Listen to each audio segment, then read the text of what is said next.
Hola, bienvenido a la escuela bíblica de este sábado. Lección número 4, al llegar el día de Pentecostés. Soy el pastor João Batista. Quiero pasar estos minutos junto a ti, reflexionando en la palabra de Dios. Bendición a todos. Texto básico. Cuando llegó el día de Pentecostés, estaban todos juntos en el mismo lugar. De repente, vino del cielo un ruido como de una violenta ráfaga de viento y llenó toda la casa donde estaban reunidos. Hechos, capítulo 2, versículo 1 y 2. Objetivo: reflexionar sobre la venida del Espíritu Santo en el día de Pentecostés y las lecciones de este evento para la iglesia actual. Ahora vamos a la introducción de este estudio. Como hemos dicho en lecciones anteriores, el término avivamiento se refiere a Dios derramando el Espíritu para renovar, despertar y bendecir a su pueblo. Esto es algo que se repite a lo largo de las Escrituras. Ya hemos estudiado algunos de estos avivamientos en el periodo del Antiguo Testamento. Y también hemos estudiado la promesa de un nuevo tiempo en que el Espíritu se derramaría de manera integral. Bueno, en esta lección, nuestra mirada se dirigirá al Nuevo Testamento, específicamente al evento que tuvo lugar el día de Pentecostés. El evento que tuvo lugar en el día de Pentecostés se puede clasificar como un avivamiento, el evento que marcó el nacimiento de la iglesia. El Espíritu Santo se derramó de manera extraordinaria en la vida de los primeros discípulos. Pentecostés es un hecho histórico. El Espíritu Santo fue derramado para estar con la iglesia para siempre, según las profecías del Antiguo Testamento, discutidas en la última lección. Aunque muchas veces y en muchos lugares Dios visita a su pueblo con nuevo derramamiento del Espíritu, lo que sucedió el día de Pentecostés es único.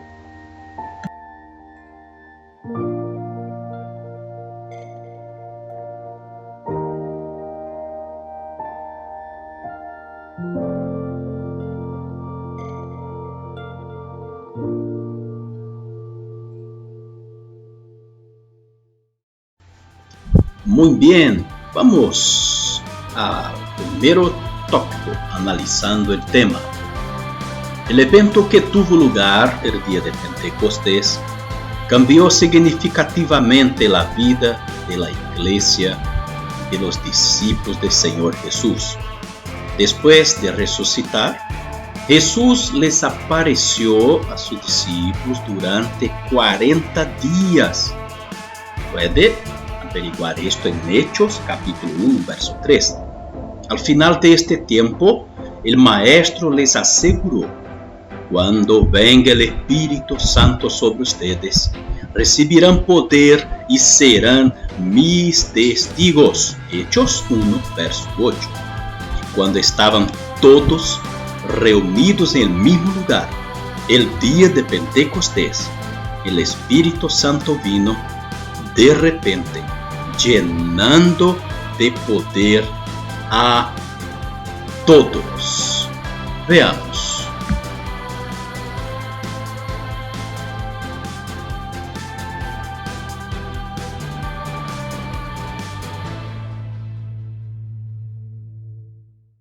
Muy bien, vamos al primer ítem, a los comentarios. Pentecostés es una fiesta de celebración. La venida del Espíritu Santo ocurrió el día de Pentecostés, conforme Hechos 2, verso 1, que era una fiesta que sucedía 50 días después de otra fiesta, la de Pascua, y marcaba el final de la cosecha de cereales. Era una fiesta de acción de gracias marcada por la entrega de contribuciones voluntarias de las cosechas recientes. Los corazones de los peregrinos y de los habitantes de Jerusalén estaban felices y festivos. Es muy instructivo que el Espíritu Santo fuera derramado sobre la iglesia en un día festivo, y esto nos recuerda que una vida llena de Espíritu Santo es una vida que sabe celebrar. Quien camina y vive lleno del Espíritu Santo vive gozoso, porque el fruto del Espíritu es gozo. Los discípulos del Señor tienen el desafío de regocijarse en el Señor en todo momento.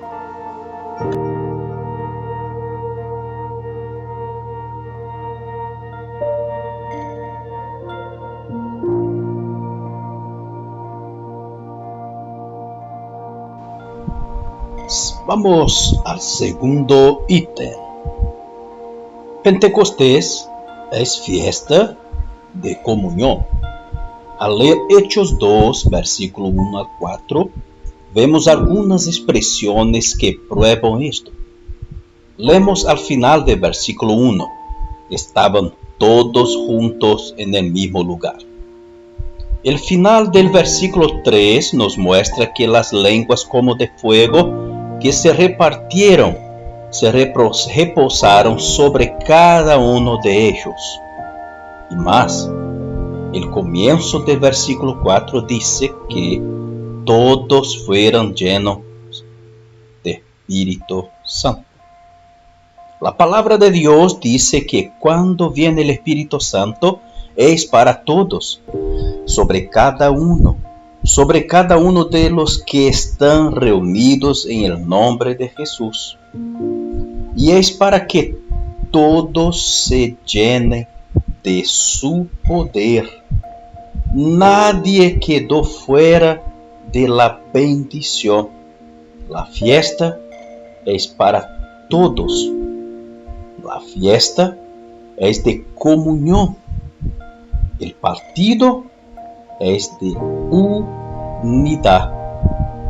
Es una idea extraña pensar que cuando el Espíritu Santo viene y se derrama, la iglesia se divide.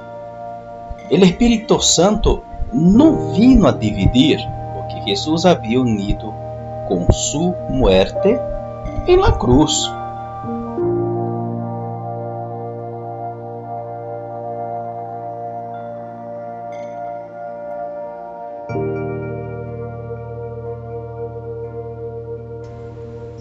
Muy bien, mis hermanos, sigamos adelante con nuestro estudio, el día de Pentecostés. Ahora, el tercer ítem de los comentarios, leemos: Pentecostés es una fiesta de perplejidad. Mientras estaban llenos de Espíritu Santo, todos los que estaban reunidos comenzaron a hablar en diferentes lenguas. Hechos 2, versículo 4, en la primera parte. No hablaban porque habían estudiado o aprendido de antemano, sino que según el Espíritu les concedía expresarse, conforme nos ha informado en Hechos capítulo 2, verso 4, en la parte B. ¿Cuál fue la reacción de la multitud? De asombro y perplejidad, porque cada uno los escuchaba hablar en su propio idioma acerca de la grandeza de Dios. Hechos 2, verso 6 y verso 11 nos da esta información. Así es cuando el Espíritu Santo se derrama. Nadie puede decir dónde cuándo, en quién y cómo será. Y siendo Dios, no hay nada que uno pueda hacer para controlar o detener su intervención. Y por eso su acción nos deja atónitos, perplejos, pasmados.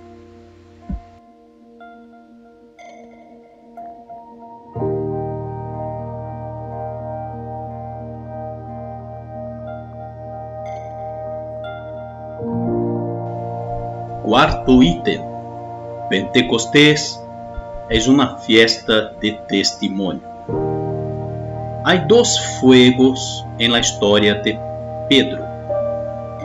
En el primer fuego, literal y humanamente encendido, Pedro negó a Jesús, no una ni dos, sino 3 veces. Puede averiguarlo en Lucas 22, versos 54 al 62. En el segundo fuego, simbólico y divinamente encendido, Jesús fue confesado por Pedro de una manera impactante. Sepa pues con certeza toda la casa de Israel que a este Jesús a quien ustedes crucificaron, Dios lo ha hecho Señor y Cristo. Dice Pedro en Hechos 2, verso 36. La mayor parte del mensaje de Pedro no se trata del Espíritu Santo, se trata de Jesús. No se vuelve al Espíritu Santo y le da la espalda a Jesús. Se vuelve a Jesús por el poder del Espíritu Santo. Tiene sentido. Jesús había dicho que cuando viniera el Espíritu Santo, Él testificaría de Él. Está lá en Juan 15, verso 26, esta palabra. No llama atención sobre sí mismo, ni habla de sí mismo. El Espíritu Santo da testimonio de Jesús a través de los discípulos de Jesús.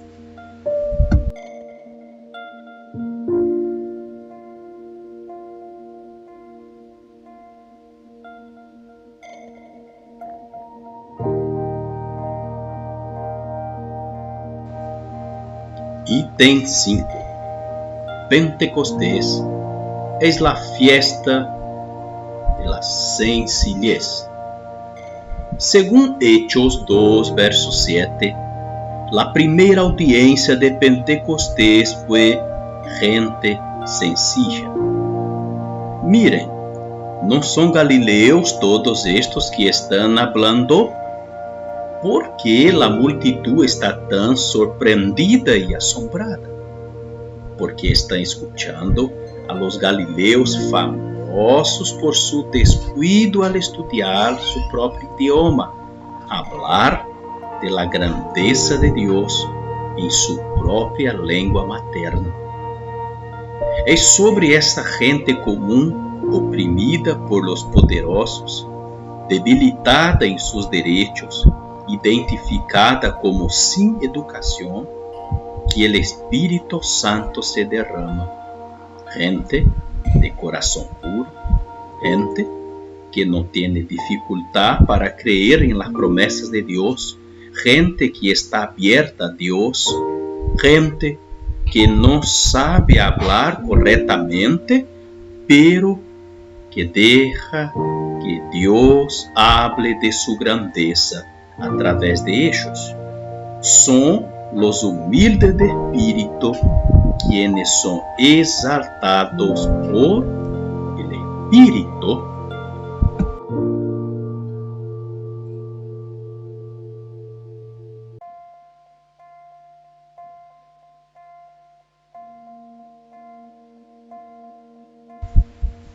Muy bien, vamos al sexto ítem.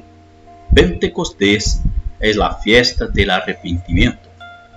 Cuando se dieron cuenta, a través de la predicación de Pedro, que Jesús, quien había sido crucificado, era exaltado en el cielo, se conmovieron profundamente y dijeron a Pedro y a los demás apóstoles: hermanos, ¿qué haremos? Oyeron que debían arrepentirse de haber rechazado a aquel a quien la resurrección resultó ser el Cristo. El resultado fue que casi 3,000 personas aceptaron la palabra de Pedro y se bautizaron. ¿Qué sucedió para que estas personas se arrepintieran repentinamente? La única explicación: el Espíritu Santo los convenció. El Espíritu Santo los convenció del pecado, de no creer en Jesús, o no creer que Jesús era el Cristo, es decir, de no darle la bienvenida como el Mesías. El Espíritu Santo también los convenció de justicia, es decir, que Cristo no era, como los líderes religiosos acusaron, un impostor. El Espíritu Santo, a quien Jesús prometió enviar para ocupar su lugar cuando Él se fuera, finalmente había llegado. Llegó el día de Pentecostés, llegó a Jerusalén, y los discípulos, siempre tan confundidos, asustados e inmaduros, se transformaron casi de la noche a la mañana en personas valientes que sabían muy bien por qué estaban vivos.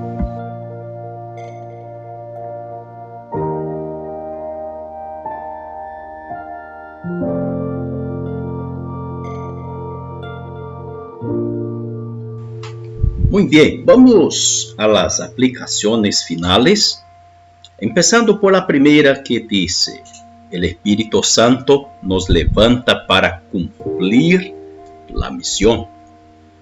Pedro, como los demás, estaban sentados cuando vino del cielo un ruido como el de una ráfaga de viento impetuoso que llenó toda la casa. Poco después de ser lleno del Espíritu Santo, Pedro se levantó con los 11 y, alzando la voz, se dirigió a la multitud, conforme capítulo 2, verso 14 de Hechos, para predicar. Y como vimos anteriormente, los que cayeron o los que creyeron en Jesús eran casi 3,000 personas. Cuando el Espíritu Santo se manifiesta, nos levanta y nos pone en movimiento, y animados, llenos del poder del Espíritu de Dios, viviendo en nosotros, damos a conocer el nombre de Jesús y haciendo no solo las obras que Él hizo, sino obras aún mayores en extensión, en Jerusalén, en Judea, en Samaria y en los confines de la tierra.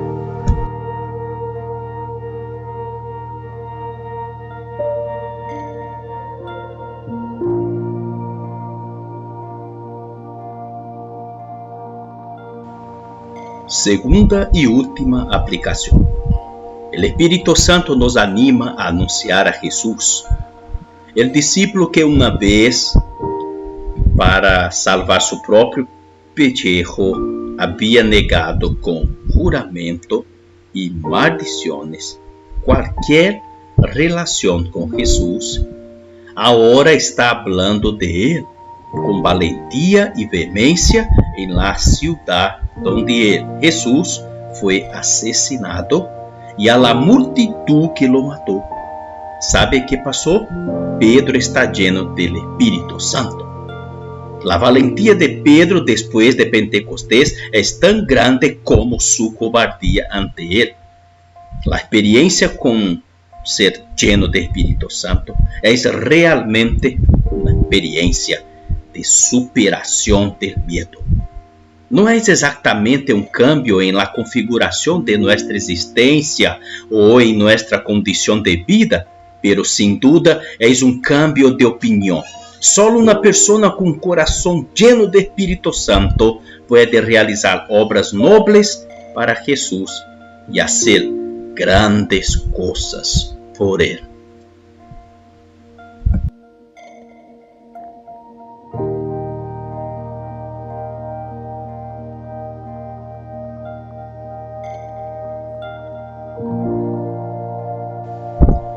Ahora, queridos hermanos y mis hermanas, amigos, todos que nos acompañan por medio de este video, estamos llegando al final de este estudio y nos es presentado un desafío semanal y lo comparto contigo en este momento.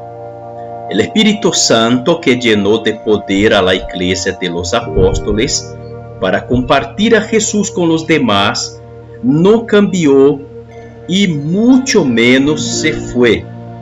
Está presente y activo hoy. ¿Cuál ha sido tu experiencia con el Espíritu Santo?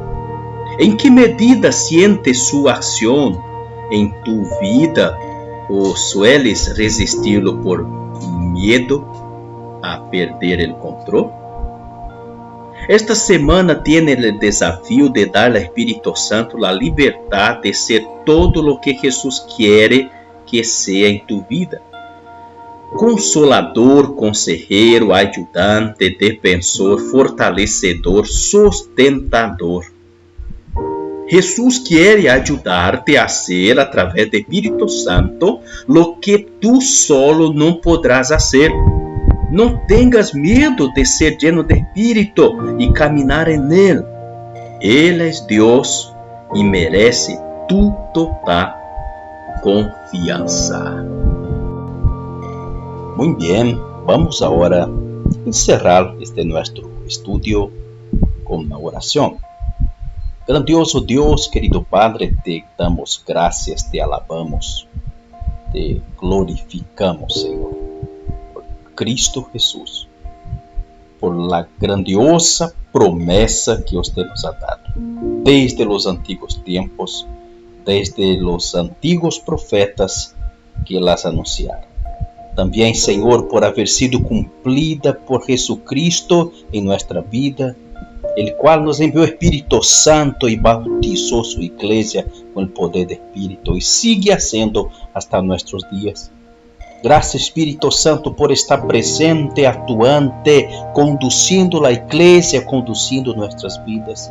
Señor, queremos ser llenos de ti, más y más de ti en nuestras vidas. Sermos moldeados por ti, conducidos por ti, Señor. Guíanos. Estamos en tu disposición. Estamos, Señor, totalmente rendidos a tu voluntad para cumplir la entera voluntad suya. Señor, en nombre de Jesús, bendiga a este hermano, que cada uno, Señor, sea transbordado, desbordado de tu poder, de tu gracia, de tu presencia, de tu autoridad, y sigamos todos firmes, constantes, perseverantes en el cumplimiento de la misión de la iglesia, adorando al Señor, haciendo discípulo en la fuerza y en poder del Señor. Ayúdanos con tu sabiduría, Señor, a seguir proclamando el Evangelio verdadero, auténtico, el Evangelio de la cruz, en la autoridad y en el poder del Espíritu Santo. Amén y amén. Abrazo a todos y en el gran amor de Dios.